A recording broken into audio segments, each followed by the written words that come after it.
Ezra 9వ అధ్యాయము. ఈ సంగతులు సమాప్తమైన తరువాత పెద్దలు నా యొద్దకు వచ్చి, ఇశ్రాయేలీయులను, యాజకులను, లేవీయులను, కనానీయులు, హిత్తీయులు, పెరిజ్జీయులు, యెబూసీయులు, అమ్మోనీయులు, మోయాబీయులు, ఐగుప్తీయులు, అమోరీయులు అను దేశపు జనములలో నుండి తమ్మును తాము వేరు పరచుకొనక, వారు చేయు అసహ్యమైన కార్యములను తామే చేయుచు, వారి కుమార్తెలను పెండ్లి చేసుకొనుచు, తమ కుమారులకును తీసుకొనుచు, పరిశుద్ధ సంతతిగా ఉండవలసిన తాము ఆ దేశపు జనులతో కలిసి కొనినవారైరి. ఈ అపరాధము చేసిన వారిలో పెద్దలును అధికారులను నిజముగా ముఖ్యులై యుండిరని చెప్పిరి. నేను ఈ సంగతి విని నా వస్త్రమును పై దుప్పటిని చింపుకొని, నా తల వెండ్రుకలను, నా గడ్డపు వెండ్రుకలను పెరికి వేసుకొని విభ్రాంతిపడి కూర్చుంటిని. చెరపట్టబడినవారి అపరాధమును చూచి, ఇశ్రాయేలీయుల దేవుని మాటకు భయపడిన వారందరును నా యొద్దకు కూడి వచ్చిరి. నేను విభ్రాంతిపడి సాయంత్రపు అర్పణ వేళ వరకు కూర్చుంటిని.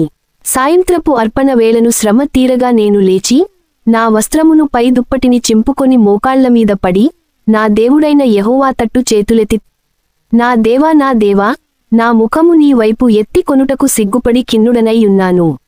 మా దోషములు మా తలలకు పైగా హెచ్చియున్నవి, మా అపరాధము ఆకాశమంత ఎత్తుగా పెరిగియున్నది.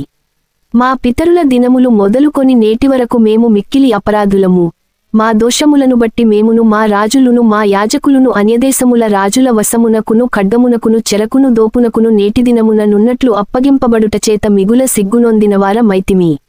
అయితే ఇప్పుడు మా దేవుడు మా నేత్రములకు వెలుగిచ్చి, మా దాస్యములో మమ్మును కొంచెము తెప్పరిల్ల జేయునట్లుగాను, మాలో ఒక శేషము ఉండనిచ్చినట్లుగాను, తన పరిశుద్ధ స్థలమందు మమ్మును స్థిరపరచునట్లుగాను, మా దేవుడైన యెహోవా కొంతమట్టుకు మాయెడల దయ చూపియున్నాడు. నిజముగా మేము దాసులమైతిమి. అయితే మా దేవుడవైన నీవు మా దాస్యములో మమ్మును విడువక, పారసీక దేశపు రాజుల ఎదుట మాకు దయ కనుపరచి, మేము తెప్పరిల్లునట్లుగా మా దేవుని మందిరమును నిలిపి, దాని పాడైన స్థలములను తిరిగి బాగుచేయుటకును, యూదాదేశమందును యెరూషలేము పట్టణమందును మాకు ఒక ఆశ్రయము నిచ్చుటకును కృప చూపించితివి. మా దేవా, ఇంత కృపనొందిన తరువాత మేమేమి చెప్పగలము? నిజముగా ప్రవక్తలైన నీ దాసుల ద్వారా నీవిచ్చిన ఆజ్ఞలను మేము అనుసరింపకపోతిమి గదా. వారు మీరు స్వతంత్రించుకొనబోవు దేశము దాని నివాసుల అపవిత్రత చేతను, వారు చేయు అసహ్యమైన వాటి చేతను అపవిత్రమాయెను. వారు జరిగించిన అసహ్యమైన వాటి చేత ఆ దేశము నలుదిక్కుల నిండినదాయెను. కాబట్టి మీరు మీ కుమార్తెలను వారి కుమారులకియ్యకుడి, వారి కుమార్తెలను మీ కుమారుల కొరకు పుచ్చుకొనకుడి. మరియు వారికి క్షేమభాగ్యములు కలుగవలెనని మీరు ఎన్నటికిని కోరకుండిన ఎడల, మీరు బలముగా నుండి ఆ దేశము యొక్క సుఖమును అనుభవించి, మీ పిల్లలకు నిత్య స్వాస్థ్యముగా దాని నప్పగించదరని చెప్పిరి.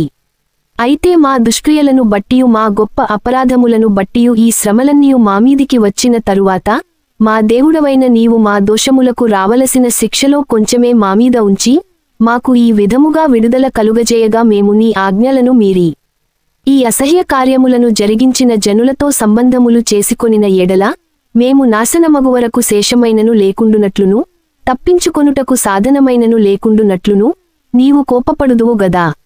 యెహోవా ఇశ్రాయేలీయుల దేవా, నీవు నీతిమంతుడవై యున్నావు. అందువలననే నేటి దినమున ఉన్నట్లుగా మేము శేషించి నిలుచుచున్నాము. చిత్తగించుము. మేము నీ సన్నిధిని అపరాధులము గనుక నీ సన్నిధిని నిలుచుటకు అర్హులము కామని ప్రార్థన చేసితిని.